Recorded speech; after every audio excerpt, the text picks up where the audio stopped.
Président Daf Mafoula, déjà, bonjour et merci. Merci à vous d'accepter de jouer le jeu sur ce plateau de TV Postcast.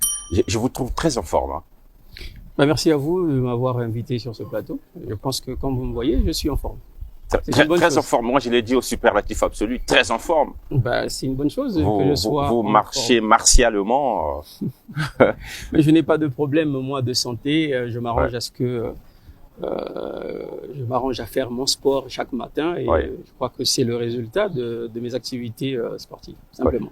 Avant de démarrer cette émission, moi, je voulais savoir, vous avez quelle formation professionnelle? Je suis économiste de formation. J'ai fait l'économie de l'entreprise. J'ai fait aussi ressources humaines.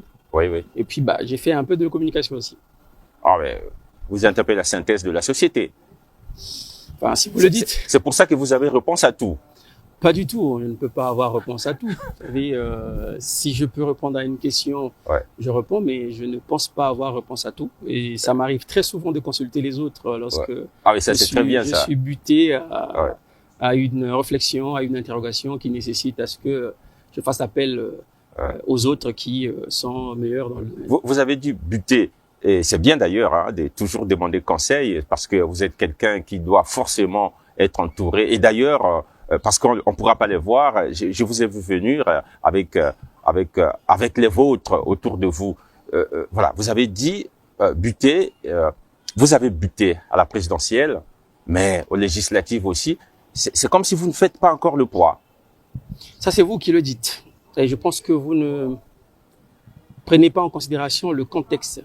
Allez-y. Le contexte congolais. Lequel? Le contexte politique congolais. Vous savez, une élection ici au Congo ne dépend pas de la volonté du candidat et surtout pas de la volonté des électeurs. J'ai participé à une élection présidentielle. Cette élection, je l'ai perdue. J'ai participé à deux autres élections qui sont des élections législatives. La première élection législative, c'est une élection législative de 2017. La deuxième, la toute dernière, c'est l'élection législative de 2022. Et je peux vous dire aujourd'hui que j'ai participé à 3 élections, j'en ai perdu une. Les 2 autres ont été braquées. Et ça, c'est la force du PCT. Vous savez que ça ne dépend pas de vous, mais vous participez quand même. Mais écoutez, parce que braqué, vous saviez déjà. Non. C'est comme si... Non, écoutez, je vais vous dire une chose. Nous voulons faire toujours la démonstration que dans ce pays, il y a des gens qui se lèvent pour aller changer des choses. Il y a des gens qui se lèvent parce qu'ils ont une vision pour ce pays. Ils veulent que le pays avance. Mais de l'autre côté, nous avons un parti qui dirige notre pays, qui s'appelle le PCT, et qui est toujours dans cette philosophie de braquage, cette philosophie comment je peux dire? J'ai pas envie de dire voler une élection, mais généralement c'est ça. Donc je prends mon cas. 2017, vous allez à Lukolela, vous posez la question à tous ceux qui ont voté à Lukolela, les gens vont vous dire la vérité. La vérité, vous en étiez le vainqueur. La vérité, c'est que j'ai gagné cette élection en 2017 à Lukolela. La deuxième élection, c'est l'élection présidentielle que je n'ai pas gagnée. D'ailleurs, moi, j'ai reconnu ma défaite. La troisième élection, c'est une élection législative que j'ai gagnée à Mosaka. Vous êtes journaliste. Une deuxième fois encore. Vous pouvez aller à Mosaka. Et là encore, c'était un autre braquage. Et donc, je peux vous garantir aujourd'hui que les élections, j'en ai gagné. Mais la décision, c'est un peu le PCT avec sa manière de faire. Vous êtes là en train de me dire, le PCT vous a volé 2 fois. Bien évidemment, ce n'est pas un secret pour les Congolais.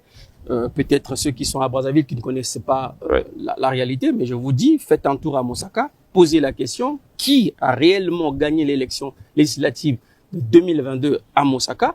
On va vous dire, c'est Mafoula. Mais vous m'envoyez à Mosaka, je vais vous poser une question.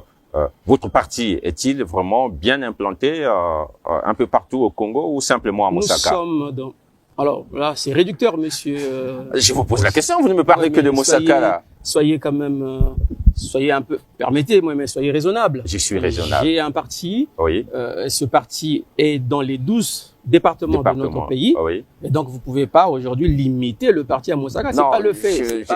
Je m'en tenais à votre phrase. Monsieur, c'est pas le fait que je vous ai dit que j'étais candidat à l'élection législative à Mosaka que vous allez réduire tout un parti au niveau de Mosaka. Parce que je peux pas me dupliquer. Je peux pas être partout. Et donc, j'ai été à Mosaka parce que j'ai choisi Mosaka. Mais sinon, le parti est implanté dans tous les 12 départements de notre pays. Ça veut dire que aujourd'hui, si vous arrivez à Kinkala, et forcément, il y aura l'assaut. Vous serez le chéri qui va réveiller les foules. Hein. Je ne sais pas ce que vous cherchez avec votre question, mais je vais quand même vous dire une chose. Allez-y. Je ne sais pas si vous avez suivi, j'ai fait un Mbongi Tour, moi. Oui. Jusqu'à aujourd'hui, je fais un Mbongi Tour. Depuis 2022, oui. je suis en train de circuler le Congo. Oui. Et la première destination, c'était Kinkala. Vous pouvez aller vérifier, vous allez voir qu'il y avait la foule là-bas. Donc, comprenez simplement que ici, vous êtes en train de parler à un homme politique qui a un parti. Avec des assises. Et ce parti-là est représenté, je le précise encore, est représenté dans les 12 départements. Et d'ailleurs, nous sommes parmi les partis qui sont représentés, alors qu'on en a beaucoup dans ce pays qui n'ont pas cette représentation, qui n'ont pas des sièges comme l'exige la loi, mais nous n'avons pas notre récépissé parce que jusqu'à aujourd'hui, on doit attendre.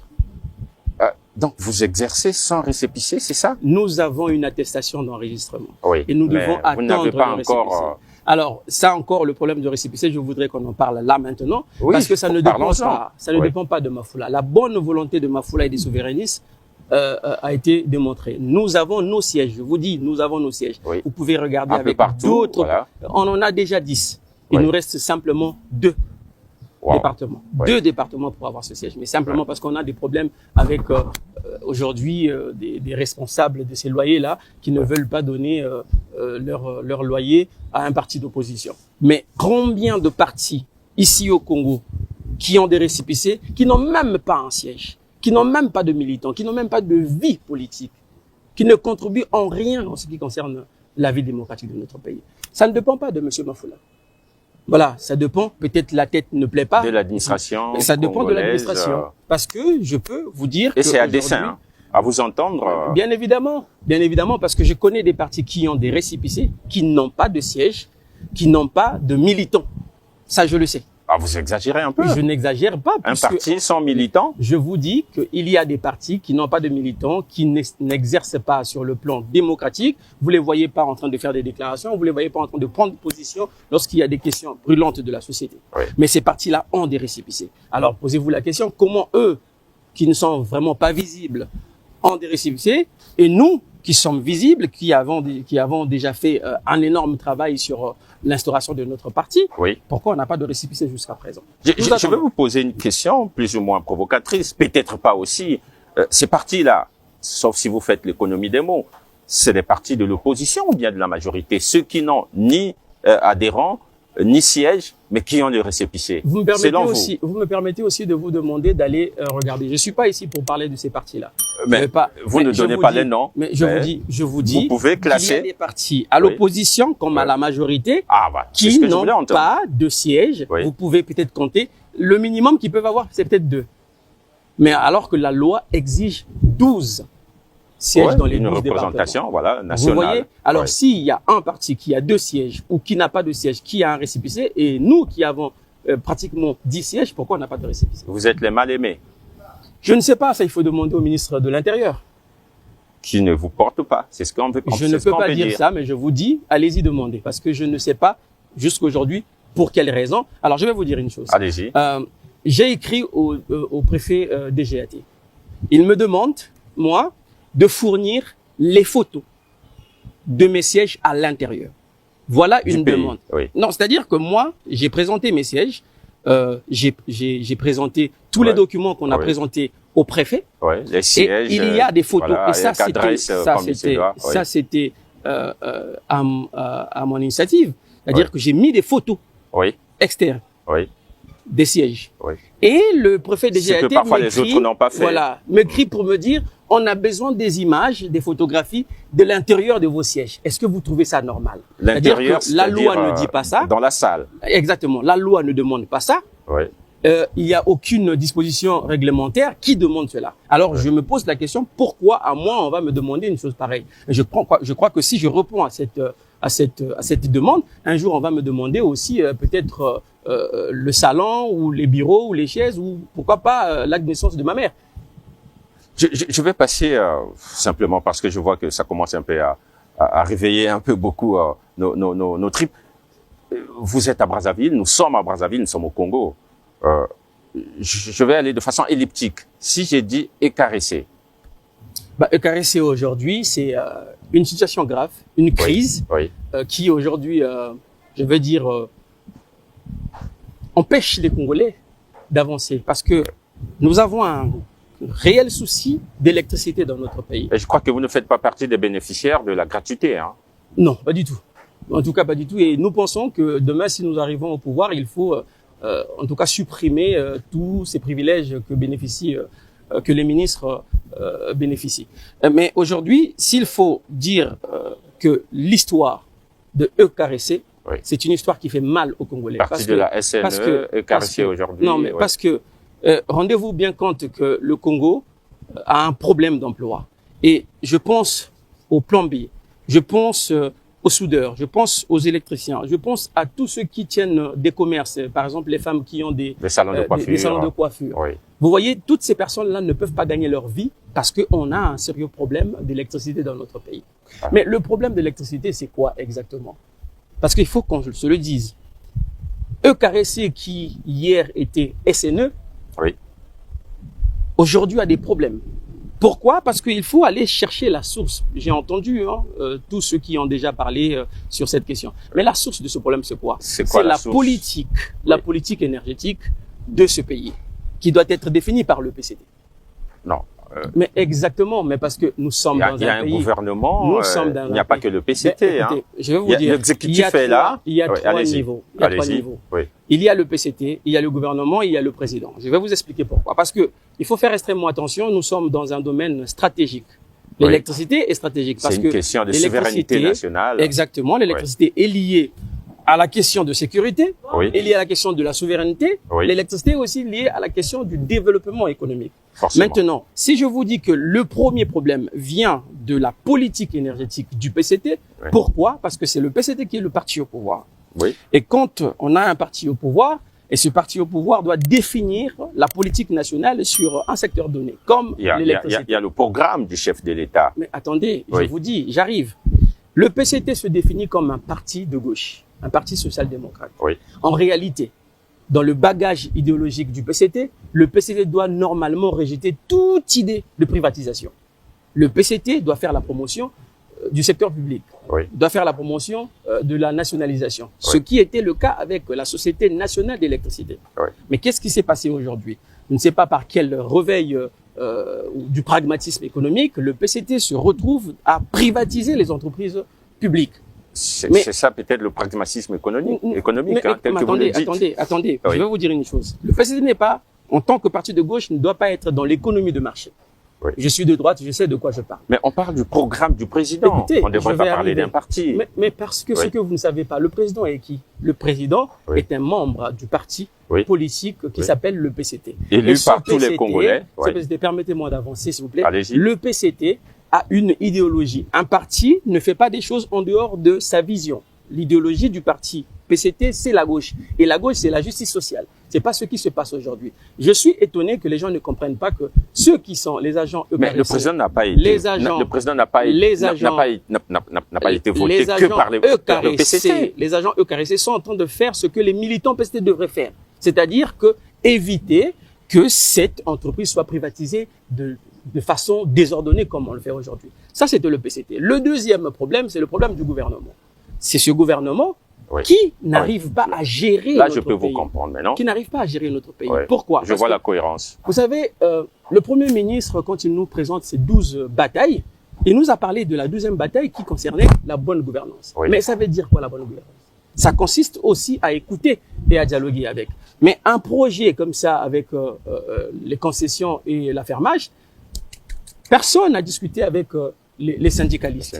Vous voyez très bien que comment on peut parler d'une bonne gouvernance et faire tout le contraire de ce qu'on a dit. C'est-à-dire, nous avons des gens qui nous dirigent, qui font ce qu'ils ne disent pas et qui disent qu'ils ne le font pas. Et le président de la République, son problème, c'est quoi? C'est que c'est lui qui décrète. Quand vous regardez le décret sur l'affermage. Vous êtes sûr que les syndicats n'ont jamais été... Mais les syndicats l'ont dit. Les syndicats l'ont dit, ils n'ont jamais été associés. Et ça, vous pouvez vérifier auprès des syndicalistes.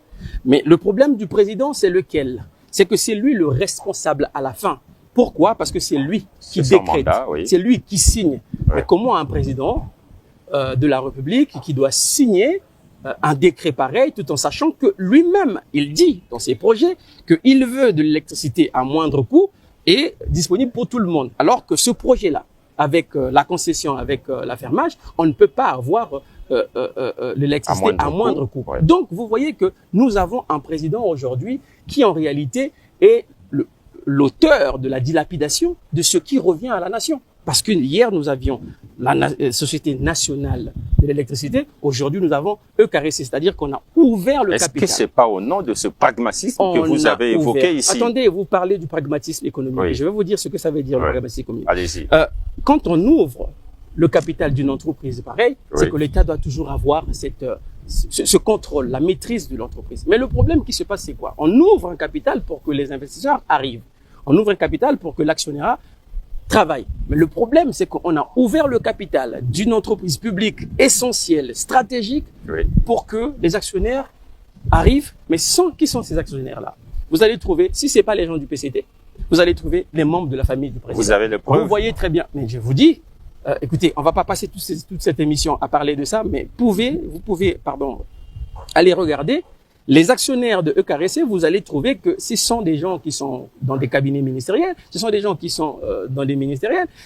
Donc, loin des sociétés qui avaient déjà, selon les critériums annoncés, qu'il devrait y avoir plus de 10 ans. C'est loin de tout ceci. Écoutez, allez-y vérifier. Vous allez voir que derrière, même le management de ces entreprises-là, vous allez trouver, si c'est pas le PCT derrière, c'est les membres de la famille du président. Un pays ne peut pas être avancé comme ça. Et vous savez très bien que l'électricité, c'est essentiel, c'est stratégique. Mais quand vous prenez l'histoire avec la Sonelec, cette société où on a vu le Premier ministre avec son ministre Wosso en train de signer des accords avec une société qu'on nous a dit que c'était une filiale de la Société sénégalaise de l'électricité, alors que c'était archi faux. Est-ce que vous trouvez ça logique que nous, citoyens, on regarde la télé, on regarde notre Premier ministre en train de dire oui, voilà, on a un contrat, on nous dit que c'est une société, une filiale de la Société sénégalaise, et en réalité, c'est pas ça. On n'est pas sérieux. On n'est pas sérieux. Nous avons, permettez-moi, nous avons un gouvernement dangereux qui ne fait pas avancer le pays, mais qui creuse davantage les problèmes et qui, permettez-moi encore, qui aujourd'hui provoque de la colère sociale. Et nous ne pouvons pas avancer. Vous avez eu la chance de lire ce texte? Écoutez, déjà, ces accords-là ne sont pas disponibles pour tout le monde. J'ai cherché, je n'ai pas trouvé. Mais je crois qu'ils vont le faire. Parce que cette histoire, il me semble que ça a été arrêté au niveau du Parlement avec le président Mvuba, qui a demandé à ce que... Il me semble, tout le monde a suivi, c'était en direct. Mais ça c'est verbal encore. Oui. Ça c'est verbal. Il faut faire extrêmement attention avec... faut faire extrêmement attention avec les gens du PCT. Ils peuvent dire des choses comme ça et puis derrière ils continuent. Donc voilà, on a un problème qui dépasse les Congolais. Mais aujourd'hui, tiens, nous sommes les victimes. Nous sommes les victimes. Pourquoi? Parce que on n'a pas d'électricité, donc on a un problème de sécurité. On n'a pas d'électricité, on a un problème pour manger, pour travailler et penser à tous ces Congolais qui travaillent avec de l'électricité pour comprendre que, en réalité, cette situation ne fait que provoquer la colère sociale. Il y a quand même cette frange des Congolais qui pensent que ces syndicalistes sont fourbes, ils sont peu honnêtes, tout simplement parce que ils connaissent les réalités de leur société, ils savent combien nous les consommateurs, eux-mêmes y compris d'ailleurs, avons des sérieux problèmes, mais aucune fois, ils se sont levés pour dénoncer. Curieusement, voilà, parce que c'est mon pain, il faut que je hausse le ton. Chacun a le droit. Ça aussi, c'est peu honnête. Chacun a le droit de considérer les choses comme. Mais moi aujourd'hui, je veux saluer le courage et la détermination des agents EKRC qui se battent pour le service public, parce que je pense que eux, ils ont compris, contrairement au gouvernement, eux, ils ont compris qu'il n'y a pas de république sans service public. Et le service public n'a pas vocation à être marchand, vous voyez. Mais aujourd'hui, nous avons un gouvernement qui fait dans la marchandisation du service public. Tout est cher, tout est ouvert pour que les Congolais puissent encore payer plus cher. Mais avec quel pouvoir d'achat? Vous voyez, donc moi aujourd'hui, écoutez, je soutiens la démarche des agents EKRC, je soutiens et je défends aussi avec eux le combat qu'ils sont en train de mener avec les organisations syndicales. Je crois que ce sont les seuls aujourd'hui qui montrent la démarche qu'il faut sauver cette entreprise. Et je pense que il faut demain, si nous arrivons au pouvoir, bien évidemment, on va faire l'audit de cette entreprise parce qu'il y a quand même un besoin impérieux qui est là. Auditer cette entreprise pour voir exactement ce qui se passe. Maintenant, lorsqu'on va auditer avec les résultats, ce que nous allons faire, c'est voir si on va renforcer son statut actuel ou peut-être revenir à son caractère national d'avant. Je peux en arriver au bilan. Quand même, vous n'allez pas être aussi totalement négatif. Ce gouvernement travaille. Alors, ce gouvernement, vous pensez qu'il travaille, mais j'ai juste envie de vous dire quels sont les résultats. Vous ne pouvez pas me dire aujourd'hui le gouvernement travaille alors que nous avons un problème avec l'hôpital. Vous savez combien... on en trouve partout aujourd'hui. Je vais vous dire une chose.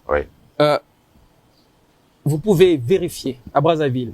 Prenez la morgue ici. Municipale de Brazzaville. Allez-y à la morgue de Talangaï, de Makelekele. Vous allez vous rendre compte que dans la semaine, on peut enterrer 1000 Congolais. Qu'est-ce qui se passe dans un pays pareil? Si vous pensez que le gouvernement est en train de travailler, pourquoi on va enterrer 1000 personnes? Faites le tour de... Vous exagérez, 1000 personnes par jour? J'ai pas dit par jour, par semaine. Faites le tour de Brazzaville, vous allez voir des banderoles partout. Les gens meurent. Pourquoi les gens meurent? Si les gens meurent, ça veut dire qu'il y a un problème. Et vous me dites que le gouvernement est en train de travailler. Mais non, le bilan de ce gouvernement est catastrophique. Non, je vous ai posé la question. Mais le gouvernement ne travaille pas. Après, ce que je vous dis, vous pouvez le vérifier. Mais il y a aussi des indicateurs qui explique mieux le problème de notre pays. Vous savez, quand vous prenez l'indice sur l'état de droit, nous, le Congo, nous occupons la 118e place sur 139 pays. C'est grave. Ça veut dire que c'est les bas-fonds. C'est vraiment du rebut. Alors, vous prenez les droits fondamentaux, on occupe, je crois, la 122e place sur 139 pays. Alors, vous prenez l'IDH, vous regardez, vous prenez, par exemple, le taux de pauvreté dans notre pays, on est à pratiquement 50%. Vous prenez la dette de notre pays, qui atteint 99%. Ce sont des chiffres que je vous donne, monsieur. Ce sont des chiffres. Nous avons une dette de 8 000 milliards. Eh bien, qu'est-ce qui se passe dans notre pays? Ça veut dire que, quelque part, il y a une mégestion. Et il faut avoir le courage de reconnaître que le pays ne va pas bien. Nous avons un gouvernement de bras cassés qui ne sont pas capables, qui ne sont pas à la hauteur des attentes des Congolais. Malheureusement, ce gouvernement a été encore reconduit. Et ben ça, c'est le président qui pense que y en a qui doivent être toujours perchés au gouvernement, qui ne change pas, parce que pour le président, c'est que on ne change pas l'équipe qui perd. Alors que dans la normalité des choses, lorsqu'une équipe perd, on change cette équipe-là. Et donc, je peux vous garantir, et ça, vous pouvez demander aux Congolais, que ce gouvernement est un échec pour ce pays, et il est même dangereux. Vous reconnaissez que depuis l'année dernière, il y a un projet à hauteur de 133 millions de dollars, ce qui fait 84 milliards de francs CFA, qui accompagne les personnes vivant avec handicap, les personnes vivant seules, les pauvres. Voilà, ça vous le savez, j'espère. Hein. Écoutez, vous me parlez des chiffres, vous me parlez d'un projet, moi je vous parle de la réalité. Ben, attends, c'est depuis l'année dernière, c'est une réalité. Non mais la réalité aujourd'hui, monsieur Posse, vous pouvez aller en ville, vous allez voir des personnes vivant avec handicap. Leur situation n'a pas changé. Ils ne vous diront pas que ma situation a changé. J'ai discuté avec les personnes vivant avec handicap. J'ai eu une rencontre où je les ai écoutés. Je peux vous garantir que la situation, elle est catastrophique. Ces personnes vivant avec handicap attendent des solutions à leurs problèmes. Et nous sommes là en train de travailler pour apporter des solutions à leurs problèmes. Ce n'est pas les théories que vous êtes en train de nous dire. On n'a pas besoin de théories. Je vous ai dit, ce gouvernement fait ce qu'il ne dit pas, il dit ce qu'il ne fait pas. C'est ce qui se passe. Vous pouvez me dire ce que vous voulez. Vous ne pouvez pas rejeter un projet qui est déjà en exécution. Mais je ne rejette aucun projet. Moi, je vous parle des réalités. Moi, je ne vous parle pas Et en plus, c'est avec la Banque mondiale. Mais écoutez, il y a combien... Vous savez qu'avec la Banque mondiale, c'est quand même sérieux. Monsieur Ponce. Oui. La Banque mondiale, elle est sérieuse. Oui. Le gouvernement n'est pas sérieux. D'accord? Et moi, je peux vous garantir que dans ce pays, il y a des gens qui se sont retrouvés dans le quota des recrutements des enseignants qui ne sont pas enseignants. Si vous le savez, c'est bien. Si vous ne le savez pas, les Congolais vont vous dire. Et s'il y a une chose qui se passe comme ça, vous croyez vraiment que l'argent qui est destiné aux personnes vivant avec handicap va être utilisé simplement pour des personnes vivant avec handicap? Ce qui n'est pas possible parce qu'il y a la forte implication, il y a la forte implication. Alors, vous croyez à ce que vous voulez, mais moi je vous parle de la vérité. Vous pouvez aller consulter les Congolais. Ce que je dis, ce n'est pas quelque chose que j'invente. Je vous ai dit que j'ai discuté avec des personnes vivant avec handicap. J'ai fait Mbongi Tour avec les personnes vivant avec handicap. J'ai discuté avec eux, je comprends et je sais ce que ces personnes vivent. Attention, ce sont des personnes qui sont fragiles. Et lorsque vous dites des choses comme ça, il y en a beaucoup qui n'arrivent pas à se déplacer, qui n'arrivent pas à manger, qui n'arrivent pas à se loger. Donc, c'est une question sérieuse. Et lorsque vous me parlez comme ça, moi, je vous dis encore que nous avons un gouvernement qui dit et qui ne fait pas. Et quand il fait, c'est pas ce qu'il avait dit. Est-ce que vous faites là une sorte d'opposition qui consiste à tout rejeter? Non. Vous reconnaissez que quelque part, il se fait quelque chose. Mais bien évidemment. Par exemple. Ce qui se fait, c'est qu'il y a un gouvernement, mais qui fait rien.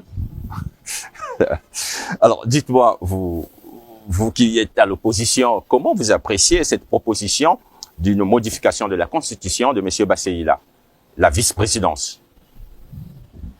C'est pas mauvais, ça. Non, mais écoutez, non. Alors, attention, il y a des gens qui... même aux États-Unis, la Constitution, il y a des amendements qui se font année après année. On n'est pas aux États-Unis. Je crois que quand vous regardez la durée de vie de la Constitution des États-Unis, vous n'allez pas comparer la durée de vie. Qui a souvent eu des amendements, des années après année. Ici, nous avons eu des changements, d'accord? Et à la tête, le président de la République. Ça encore, c'est lui. Quand vous voyez des gens sortir comme ça pour commencer à lancer des ballons d'essai, parce que c'est ça en réalité. C'est tout simplement parce que ça, c'est pas le PCT, c'est l'opposition. Non. Écoutez, le PCT a toujours fonctionné comme ça. Souvenez-vous. Ça, c'est l'opposition. Basseïla. Souvenez-vous. Je connais pas M. Basseïla. Voilà, moi je l'ai vu. Non mais je vous dis, je le connais pas vraiment. Je l'ai vu avec sa proposition. Mais je peux vous garantir que M. Basseïla se trompe, parce que s'ils veulent un poste, en réalité, c'est un poste de fils Premier ministre, c'est pas un poste de vice-premier ministre qu'il veut, c'est le fils Premier ministre, parce qu'il y a des velléités. Non, lui, il parle de vice-président. Voilà. Un peu comme chez les Américains. Oui, mais vice-président. Voilà. Mais on est en train de regarder neveu président ou fils président. Voilà, ces postes-là. Tout propos tenu sur ce plateau, c'est devenu le refrain sur ce plateau. Je suis responsable. Voilà, n'engage que son auteur. De ce que je dis. Voilà. Alors, donc, c'est simplement pour vous dire une chose. Est-ce que ce monsieur-là, n'a pas remarqué qu'on avait une constitution qui avait permis à ce que nous ayons un Premier ministre? Est-ce qu'aujourd'hui, vous voyez une crise au niveau de l'exécutif? Est-ce que les deux têtes de l'exécutif ne s'entendent plus pour qu'aujourd'hui on dise non, on n'a plus besoin d'un Premier ministre, on a maintenant besoin d'un vice-président? Mais le changement de la constitution de 2022, c'était aussi cette idée de dire non, il faut aller vers le changement de la Constitution, parce que nous aurons besoin maintenant d'un Premier ministre. Alors, combien d'années? De 2015 à aujourd'hui, 10 ans seulement. Et là, ça y est, on a fini. Vous vous désolidarisez de Basseïla. Mais je n'étais même pas solidaire de lui. Mais l'opposition, quand même. Mais non, mais attendez. Vous avez aussi votre synergie à savoir créer. Non. C'est pas ça. Je vous dis, je le connais pas, ce monsieur. Moi, je le connais pas. C'est pas que je suis en train de le minimiser. Je le connais pas. Et moi, l'opposition que je connais, c'est l'opposition qui défend les Congolais, pas l'opposition qui crée des passerelles pour que on essaye d'encenser le pouvoir. Parce que ça, c'est encenser le pouvoir. On ne peut pas aujourd'hui venir dire non, on a besoin d'un vice-président de ce pays. Mais le Premier ministre Colin Makosso, quand il l'entend, il va se dire celui-là, il veut plus que je sois là. Mais on n'a pas besoin. Il n'y a pas une crise. Peut-être qu'il est d'accord lui-même. C'est un constitutionnaliste. L'exécutif qui aujourd'hui peut peut justifier cette idée d'aller réviser la Constitution pour créer un poste de Premier ministre. Mais je pense que ça, il peut le garder. Les Congolais n'en ont pas besoin. Les Congolais aujourd'hui ont besoin qu'on règle leurs problèmes. Dame Fla, dites-moi, vous serez candidat à la prochaine présidentielle? Je vous le dirai. Vous hésitez? Vous n'êtes pas prêt? Peut-être que vous n'avez pas encore les moyens? 25 millions, c'est pas facile, hein? Ça, je suis au courant que 25 millions, c'est pas facile. Mais croyez-moi que j'ai déjà été candidat à l'élection présidentielle en 2021. Oui. J'ai eu ça. Moi, je suis quelqu'un de très organisé, ce que les gens ne savent pas. C'est-à-dire, quand j'ai un projet dans la tête, je peux déjà... Les gens ne savent pas que vous êtes très organisé. Mais tout le monde et ne peut pas savoir. Vous savez trouver les moyens de votre politique. Tout le monde ne peut pas savoir comment est-ce que je m'organise. C'est pas possible. Les gens ne vivent pas, les Congolais ne vivent pas chez moi. Non. Les Congolais me suivent à la télé. Oui. Et moi, je dis aux Congolais aujourd'hui que je suis quelqu'un de très organisé. Oui. Dire, lorsque j'ai un projet, alors je travaille pour ce projet. Comme quoi, un économiste, c'est de trouver les moyens. Heureusement que je suis économiste. C'est-à-dire que depuis tout petit, le lycée jusqu'à l'université, je n'ai fait que ça. L'économie. Et donc, je comprends ce que ça veut dire lorsque on a aujourd'hui, qu'est-ce que vous faites, à part la politique? Lorsqu'on a besoin de financement, je vais vous répondre, mais lorsqu'on a besoin d'un financement, un économiste sait ce qu'il faut faire pour avoir de financement. Ça, je peux comprendre. Eh bien, croyez-moi qu'aujourd'hui, moi, je suis dans les affaires. Et ça, depuis très longtemps, pas aujourd'hui. Écoutez, je vais vous dire une chose que les gens ne comprennent pas. Parce que beaucoup veulent bien s'attaquer sur ce terrain-là. Moi, je suis quelqu'un qui a beaucoup travaillé. J'ai une expérience de plus de 10 ans. 10 ans. Voilà. Mais j'ai une formation de base qui est l'économiste. J'ai fait l'économie de l'entreprise. Ça veut dire quoi? Ça veut dire que je sais créer une entreprise. Et donc, aujourd'hui, moi, j'avais décidé d'arrêter avec mon CDI. J'ai travaillé chez Nespresso en tant qu'expert café. J'étais chargé de la formation chez Nespresso parce que j'ai formé les vendeurs. J'étais en B2B. Les gens qui ont fait télécom comprennent ce que je veux dire. En B2C, en B2B. Je comprends quand même, moi aussi. J'ai arrêté ce travail, j'ai arrêté ce CDI. Pour se consacrer à la politique. Parce que mon pays a besoin des gens qui vont se lever pour résoudre ces problèmes. Alors, et mon travail à côté, et le combat politique pour le peuple, j'avais choisi le combat politique tout en sachant que quelque part, j'ai mes entrées qui vont me permettre de vivre. Voilà. Mais pour quelqu'un de bien ordonné, jusqu'à maintenant, vous ne savez pas si vous serez candidat? Je veux simplement peut-être à l'opposition, comme d'habitude, vous irez en dispersé. Ce n'est pas une obsession pour moi d'être candidat. Et si vous voulez que je vous dise que le mot obsession, c'est vous qui l'employez. Si, bien évidemment, ça je le sais. C'est sorti de ma bouche. Si vous voulez que je vous dise que je serai candidat, c'est pour vous satisfaire, vous. Mais non, moi, je travaille encore et je saurai, s'il faut que je sois candidat, je l'annoncerai aux Congolais. Sinon, vous allez soutenir, je l'annoncerai aux Congolais. Sinon, vous allez soutenir un candidat de l'opposition. Aujourd'hui, parler de candidature. Monsieur Mafula a été candidat, donc si demain je suis candidat, ça ne va étonner personne. Mais je vous dis qu'aujourd'hui, je suis en train de travailler. Pour moi, le travail d'un projet est important. Après, on verra. Je le dirai, bien évidemment. Monsieur Mafula, je crois que ça nous concerne juste en face, en RDC, du côté de Goma.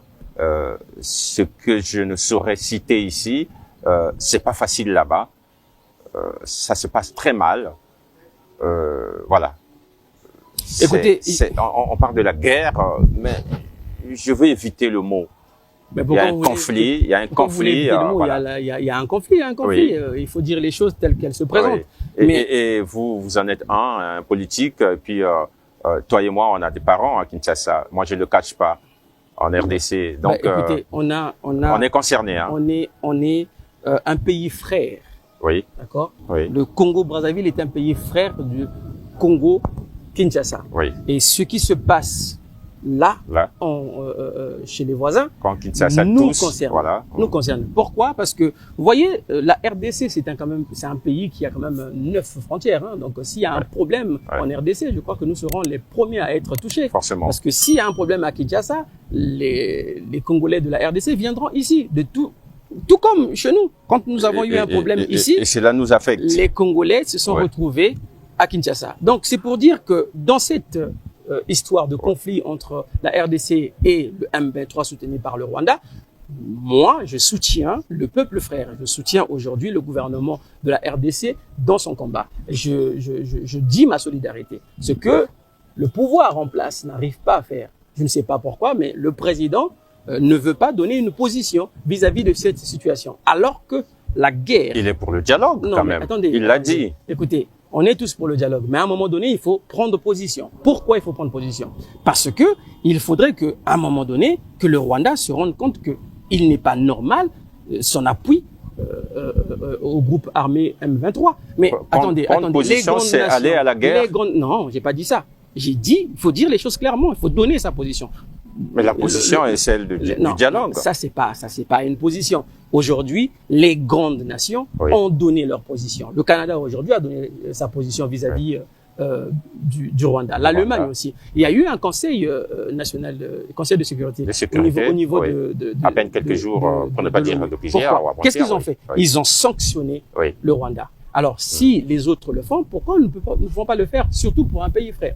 Moi, aujourd'hui, je dis que ce qui se passe en RDC, le Rwanda a une grande responsabilité. Il faut que nous puissions afficher notre soutien, notre solidarité au peuple frère et condamner le Rwanda dans ses agitations.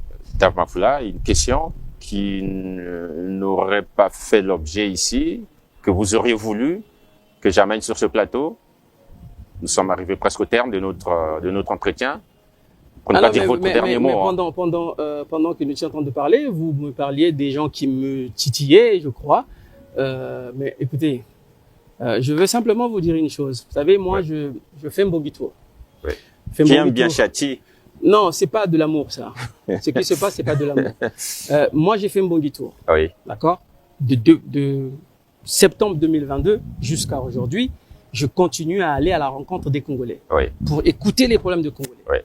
Pour chercher à savoir comment ça va se passer. Donc aujourd'hui, je suis occupé, vraiment trop occupé à penser comment résoudre les problèmes de notre pays, comment redresser notre pays. Et donc, je veux simplement vous dire que les gens qui parlent, enfin, j'ai pas vraiment le temps à consacrer au gazouillis qui se passe de gauche à droite me concernant. Mais je veux aussi dire aux gens qui pensent me connaître, c'est que il faudrait pas que certaines personnes ne puissent manifester leur comment je peux dire, leur imagination en pensant que ce sont des faits.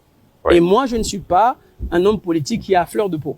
Pas du tout. J'ai un caractère vraiment très fort. Les gens qui me connaissent le savent très bien. Avoir la peau dure. Voilà. Je n'ai pas une sensibilité fragile que les gens peuvent penser. Moi, le plus important pour moi, c'est que il faut résoudre les problèmes de Congolais. Nous sommes là pour résoudre les problèmes de Congolais. Nous sommes là pour dire à ce pouvoir que vous avez échoué. Et aujourd'hui, il faudrait que les Congolais Je vous entends, une question me vient à l'esprit.